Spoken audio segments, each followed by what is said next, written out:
ಏನೋ ಈ ನೇಚರ್ ನಮಗೆ ಕೊಡ್ತಾ ಇದೆ, ಪ್ರಕೃತಿನೇ ಕೊಡ್ತಾ ಹೋಗುತ್ತೆ. ಅಂದ್ರೆ ಒಂದೊಂದ್ಸರಿ ನಾವು ಗೆಲುವಿಗೆ ಇಲ್ಲ ಗುರಿಗೆ ಬಹಳ ಬೆನ್ನು ಹತ್ತಬಾರ್ದಂತೆ.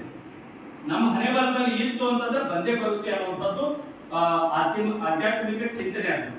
ಸೊ ನಿಮ್ಮ ಬ್ಯಾಚಿನವರಿಗೆ ಏನೋ ನೋಡ್ರಿ, ಯಾವ ಬ್ಯಾಚ್ ಬಗ್ಗೆನೂ ಈ ರೀತಿ ಕನಸು ಕಂಡಿಲ್ಲ. ನಾವು 625 ಅಂತ ಕನಸು ಕಂಡಿಲ್ಲ. ಆಮೇಲೆ ನೀವು 6ನೇಯಿಂದ ಏನಂತಂದ್ರೆ ಇವ್ರು ಮನಸ್ಸು ಮಾಡಿದ್ರೆ ಇವ್ರ ಕೈಯಿಂದ ಮಾತ್ರ ಆಗುತ್ತೆ ಸರ್ ಅಂತ ಅಂದ್ಬಿಟ್ಟು ಟೀಚರ್ಸ್ ಹತ್ರ ಡಿಸ್ಕಸ್ ಮಾಡ್ತಿದ್ವಿ. ಅದು ಅವಾಗಿನಿಂದ ಕನಸು ಐತಿ. ನಿಮ್ಮ ಬ್ಯಾಚಿನವರೇನು ಸ್ಪೆಷಲ್ ಅಲ್ಲ, ಬಸವ ಅವ್ರ ಬ್ಯಾಚ್ ಮತ್ತೆ ಇನ್ನೂ ಸ್ಪೆಷಲ್ ಆಗ್ತಾರೆ ನನಗೆ ಕ್ಯಾರೆಕ್ಟರ್ ಅಂತ ಬಂದ್ರೆ. ಬಟ್ ಬುದ್ಧಿವಂತಿಕೆ ಅಂತ ಬಂದ್ರೆ ನಿಮ್ಮ ಬ್ಯಾಚ್ನವ್ರು ವಿಶೇಷ, ನೋ ಡೌಟ್. ಆಯ್ತಾ? ಸೊ ಅದು ಎಲ್ಲ ತಂತಾನೆ ಸರ್ಕಾರದವರು ನಿಮ್ಗೆ ಸಹಾಯ ಮಾಡ್ತಾ ಇದ್ದಾರೆ. ಅಂದ್ರೆ ಕಡಿಮೆ ಮಾಡಿಬಿಟ್ರು ಮಾರ್ಕ್ಸ್. ಆಮೇಲೆ ಇನ್ನ ಇಂಟರ್ನಲ್ ಮಾರ್ಕ್ಸ್ ಕೂಡ ಯಾರಿಗೂ ಇಲ್ಲಿ 1 ಮಾರ್ಕ್ಸ್ ಕೂಡ ಕಡಿಮೆ ಇಲ್ಲ, ಅಂದ್ರೆ ಔಟ್ ಆಫ್ ಸಿಗ್ತಾ ಇದೆ. ಮತ್ತೆ ನೋಡ್ರಿ ಫೋಟೋಗ್ರಾಫಿನೂ ಸಿಕ್ಕಾಪಟ್ಟೆ ಆಗ್ತಾ ಇದೆ, ಫೋಟೋ ಸೆಷನ್ ಬಹಳ ಆಗ್ತಾ ಇದೆ. ಇವತ್ತು ಅಂದ್ರೆ ಈ ಬ್ಯಾಚ್ ಕಲರ್ ಡ್ರೆಸ್ ನಾನು ಅದನ್ನ ಸ್ಟಾಪ್ ಕೂಡ ಮಾಡಿದ್ದೆ. ಅದು ಮತ್ತೆ ತಂತಾನೆ ಆಗ್ತಾ ಇದೆ, ಏನೋ ಒಟ್ಟು ಕಲರ್ಫುಲ್ ಕಾಣ್ತಾ ಇದೆ. ಮಧ್ಯಾಹ್ನ ನಮಗೆ ಮುಗಿಬೇಕು, ಯಾಕಂತಂದ್ರೆ ಮತ್ತೆ ಓದ್ಕೊಳ್ರಿ ಅಂತ ಹುಡುಗರು ಹೇಳ್ತಾ ಇದೆ. ಬಟ್ ಅದು ಲೆಂತಿ ಆಗ್ತಾ ಇದೆ. ಬಟ್ ಫೋಟೋ ಸೆಷನ್ ಆಗ್ಲಿ ನೆನಪುಗಳಾಗ್ಲಿ 100% ತುಂಬಾ ಬರ್ತಾ ಇದಾವೆ, ಕೂಡ್ತಾ ಇದೆ. ಏನೇನೋ ಸನ್ನಿವೇಶಗಳು ಕೂಡ್ತಾ ಇದಾವೆ, ಫೋಟೋಸ್ ಬಹಳ ಆಯ್ತು. ಇವೆಲ್ಲ ಮೆಮೊರೀಸ್ ಗಳ ಕಲೆ ಹಾಕ್ತಾ ಇದೀವಿ ನಾವೆಲ್ಲ. ಸೊ ಮೆಮೊರೀಸ್ ಈವೆಂಟ್ ಗಳು ಆಗ್ತಾ ಇದೆ. ಆದ್ರೆ ಒಂದು ಪ್ರತಿಯೊಬ್ರು ಮನಸ್ಸಿನ ತಗೊಳ್ರಿ, ನಮಗಿಲ್ಲಿ ನಿಮ್ಮಿಂದ ಬೇಕಾಗಿರೋದು 100% ರಿಸಲ್ಟ್ ಒಂದಾದ್ರೆ 625 ಅದು. ಬಟ್ 625ರಲ್ಲಿ ಎಡವಟ್ಟಾದ್ರೂ ನಮಗಷ್ಟು ನೋವು ಆಗಲ್ಲ, ಯಾಕಂದ್ರೆ ಅದು ದೊಡ್ಡ ಸಾಧನೆ. 625 ಹುಡುಗಾಟಲ್ಲ. ಒಂದೇ ಒಂದು ಕ್ಷಣ ಅವ್ರ ಮೈ ಮರೆತರು ಕೂಡ ಅವ್ರ ಕೈಯಲ್ಲಿ ಅಲ್ಲ, ಬೇರೆದವರಿಂದ ಏನೋ ಒಂದು ಮಿಸ್ಟೇಕ್ ಆದ್ರೂ, ಅಂದ್ರೆ ಕೆಲವೊಬ್ರು ಏನಂತಂದ್ರೆ ಆಜು ಬಾಜು ಬಂದಂತ ಅವ್ರು ಕಾಡ್ತಾ ಇರ್ತಾರೆ, ನನಗೆ ಹೇಳು ನನಗೆ ಹೇಳು ಅಂತ. ಆ ರೀತಿ ಮೆಂಟಲ್ ಟಾರ್ಚರ್ ಆದ್ರೂ ಅಷ್ಟೇ, ಅಥವಾ ಟೀಚರ್ಸ್ ಆನ್ಸರ್ ಸೀಟು ಅಥವಾ ಕ್ವಶನ್ ಪೇಪರ್ ಕೊಡ್ಬೇಕಾದ್ರೆ ಲೇಟ್ ಆದ್ರೂ ನಿಮ್ಮಲ್ಲಿ ಟೈಮ್ ಮ್ಯಾನೇಜ್ಮೆಂಟ್ ಉಳಿಯಲ್ಲ. ಅಂದ್ರೆ ಅದು ಕಂಪ್ಲೀಟ್ ಆಗಿ ನಾನು ಸಾಧನೆ ಮಾಡ್ತೀನಿ ಅಂತಂದ್ರೆ ಬೇರೆದವ್ರ ಕಡೆಯಿಂದ ಸಾಧ್ಯತೆ ಐತಿ. ಆಮೇಲೆ ಹೆಲ್ತ್ ಕೈ ಕೊಡಬಹುದು. ಅದಕ್ಕೋಸ್ಕರ ಯಾವ್ಯಾವ ನಿಮ್ಮ ಕೈಯಲ್ಲಿ ಕಂಟ್ರೋಲ್ ಮಾಡಕ್ಕಾಗುತ್ತೆ ಅದನ್ನ ಕಂಟ್ರೋಲ್ ಮಾಡ್ಕೊಳ್ಳಿ. ಹೆಲ್ತ್ ನಿಮ್ಮ ಕೈಯಾಗಿ ಕಂಟ್ರೋಲ್ ಮಾಡ್ಕೋಬಹುದು, ಹೆಲ್ತ್ ನೋಡ್ಕೊಳ್ಳಿ. ರಾತ್ರಿ ಎಲ್ಲ ನಿದ್ದೆ ಕೇಳಬೇಡ. ಇನ್ನೂ ಕೆಲವೊಂದು ವಿಚಾರಗಳನ್ನ ಹೇಳ್ತಾ ಹೋಗ್ತೀನಿ, ಅದನ್ನ ಸ್ವಲ್ಪ ಪಾಲಿಸಿ. ಇನ್ನೇನು ನಮಗೆ ಇಲ್ಲಿಂದ ಬೇಕಾಗಿರೋದು 100% ರಿಸಲ್ಟ್, ಅಲ್ಟಿಮೇಟ್ ಟ್ರೂತ್ ಇದು. ಯಾಕಂದ್ರೆ 625 ಹೆಚ್ಚು ಕಡಿಮೆ ಆದ್ರೂ ಏನೇನು ಸಮಸ್ಯೆ ಆಗಲ್ಲ ನಮಗೆ.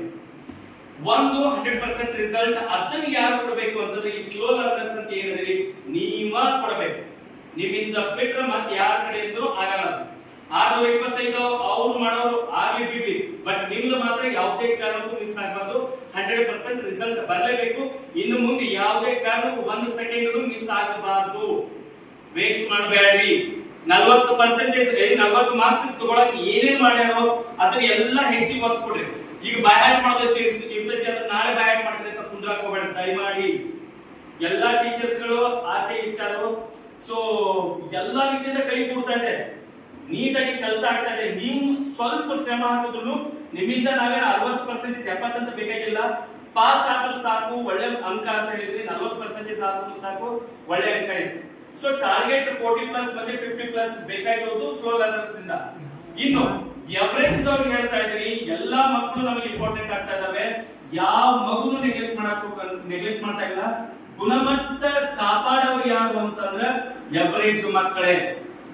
ಸೊ ಒಂದ್ ವೇಳೆ ನಿಮ್ಮಲ್ಲಿ ಈಗ 10% ಡಿಫರೆನ್ಸ್ ಬರ್ಲಿಲ್ಲ ಅಂತಂದ್ರೆ ಗುಣಮಟ್ಟ ಹಾಳು ಮಾಡ್ತಾ ಇರೋದು ಎವರೇಜ್ ಮಕ್ಕಳು ಅಂತ. ಸೊ ನಿನ್ನೂ ಏನ್ ನೆಗ್ಲೆಕ್ಟ್ ಮಾಡ್ತಾ ಇಲ್ಲ. ನಿಮ್ಮ ಸಾಮರ್ಥ್ಯ ಎಷ್ಟೈತೋ ಅದಕ್ಕಿಂತ ಹೆಚ್ಚಿಗೆ ಸ್ವಲ್ಪ ಪ್ರಯತ್ನ ಮಾಡಿ. ಇನ್ನು ಸ್ವಲ್ಪ ದಿನ ನಾವು ಯಾವುದೇ ಕಾರಣಕ್ಕೂ ಇಲ್ಲ ಸರ್ ನಾನು ಆಮೇಲೆ ಸ್ವಲ್ಪ ಪ್ರಯತ್ನ ಪಡಬೇಕಾಗಿತ್ತು ಅಂತ ನೀವು ಅಂದ್ರೂ ಪರವಾಗಿಲ್ಲ. ಅಂದ್ರೆ ಅಂದ್ರೂ ನಿಮ್ಗೆ ಲಾಸ್, ಅದು ಪಶ್ಚಾತ್ತಾಪ. ಅಂದ್ರೂ ನಿಮಗೆ ಯಾವುದೇ ಕಾರಣಕ್ಕೂ ಮತ್ತೊಮ್ಮೆ ಬರೀರಿ ಅಂತ ಅಮ್ಮ ಹೇಳಲ್ಲ. ಅದಕ್ಕೋಸ್ಕರನೇ ಮ್ಯಾಕ್ಸಿಮಮ್ ಟ್ರೈ ಮಾಡ್ರಿ ಎವ್ರಿ ಸ್ಟೂಡೆಂಟ್ಗಳು. ಮತ್ತೆ ಇನ್ನೊಂದು ಹೇಳ್ತೀನಿ, ಎಲ್ಲಾನು ಸಕ್ಸಸ್ ಆಗುವಂತ ಸಂದರ್ಭಗಳು ಇದ್ದಾಗ ಮನಸ್ತಾಪಗಳು ನಡೀತಾವೆ. ಮನಸ್ತಾಪ ಮಾಡ್ಕೋಬೇಡ್ರಿ. ಎಲ್ಲೋ ಒಂದು ಕಡೆ ನಾವು 100% ಕೊಡಬಹುದು, ಒಳ್ಳೇದು ಮಾಡಬಹುದು ಅಂತ ಅನ್ಕೊಂಡಾಗ್ಲೂ ಒಂದೊಂದ್ಸರಿ ಕೆಟ್ಟದ್ದು ಬರ್ತಿರ್ತೈತೆ, ಕೆಟ್ಟಗಳಿಗೆ ಅಂತ ಹೇಳ್ತೀವಿ. ಆ ರೀತಿ ನಮ್ಮ ಜೂನಿಯರ್ಸ್ ಬರ್ಬೋದು. ಯಾಕಂದ್ರೆ ಇಲ್ಲಿವರೆಗೂ ಜೂನಿಯರ್ಸ್ ಗಳು ಬೇಗ ಹೋಗ್ಯಾರ. ಅವಾಗ 10th ಅವ್ರಿಗೆ ಲೇಟ್ ಮಾಡಿ ಅಂದ್ರೆ ಒಬ್ಬೊಬ್ಬ 10th ಅಷ್ಟೇ ಇದ್ರು ಇಡೀ ಕ್ಯಾಂಪಸ್ ನಲ್ಲಿ 10th ಅವ್ರು ಮಾತ್ರ. ಒಂದೊಂದು ರೂಮ್ ನಾಗ ಕುಂತ ಹೋದ್ಯಾರು, ಗಿಡದ ಕೆಳಗೆ ಕುಂತ ಹೋದ್ಯಾರು. ಅವಾಗ ನಿಮಗೆ ಇಲ್ಲೇ ಕುಂತ ಓದಂತಾನು ಹೇಳಲ್ಲ. ಸೊ ನಿಮಗ ಅವಾಗ ಏನಂತಂದ್ರೆ ಟೈಮ್ ಬಹಳ ಸಿಕ್ತಿತ್ತು, ಆಮೇಲೆ ಶಾಂತಿ ಇರ್ತಿತ್ತು ಇಡೀ ಕ್ಯಾಂಪಸ್. ಇವಾಗ ಹಂಗಿಲ್ಲ, ಸ್ವಲ್ಪ ನಮ್ಮ ಜೂನಿಯರ್ಸ್ ನಮಗೆ ಆಟಗಾರ ಆಗಬಹುದು. ಅದಕ್ಕೋಸ್ಕರ ಏನ್ ಮಾಡ್ರಿ, ಸೈಲೆಂಟ್ ಆಗಿ ಹೋದ್ರಿ. ಅದಕ್ಕೋಸ್ಕರ ಅವ್ರನ್ನೆಲ್ಲ ಹೊರಗದಾರು, ನೀವೆಲ್ಲ ಇಲ್ಲಿ ಕ್ಲಾಸ್ ರೂಮ್ ನಾಗ ಇದೀರಿ. ಸೊ ಈ ಸ್ಕೂಲ್ ಕ್ಯಾಂಪಸ್ ನಲ್ಲಿ ನೀವು ಮಾತ್ರ ಓದಾಕತ್ತೀರಿ, ಅರ್ಥ ಮಾಡ್ಕೊಳ್ರಿ ಇದನ್ನೆಲ್ಲ. ನಿಮ್ಗೆ ಈ ರೀತಿ ಸಪೋರ್ಟಿಂಗ್ ಐ ಥಿಂಕ್ ಬೇರೆ ಕಡೆ ಸಿಗುತ್ತಿರೋ ಗೊತ್ತಿಲ್ಲ, ಬಟ್ ನಿಮ್ಗೆ ಸಿಕ್ಕೈತಿ. ಅದು ಬಳಕೆ ಆಗಿದ್ದನ್ನ ಎಕ್ಸಾಮ್ ರಿಸಲ್ಟ್ ಬಂದಾಗ ಪ್ರೂವ್ ಮಾಡಿ ತೋರಿಸ್ಬೇಕು.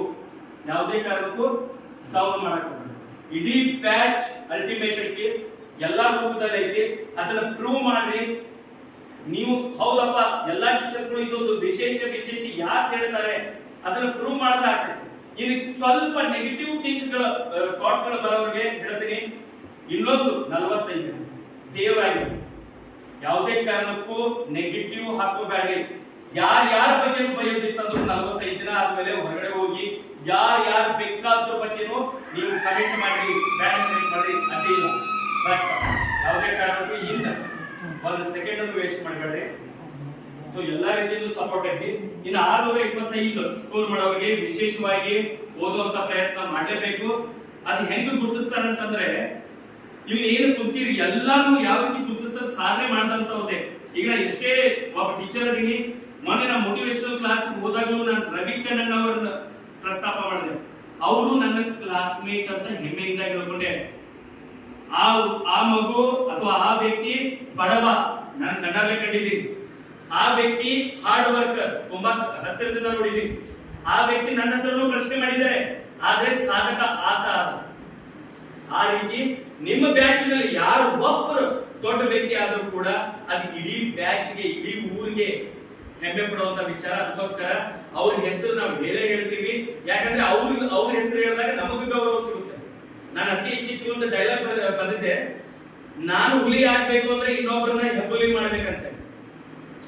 ಸೊ ಅದು 100% ಸತ್ಯ. ಅದಕ್ಕೋಸ್ಕರ ಯಾರ ಕೈಯಿಂದ 625 ಆಗುತ್ತೆ ಅವ್ರಿಗೆ ಇನ್ನೂ ಪ್ರೋತ್ಸಾಹ ಮಾಡಿ.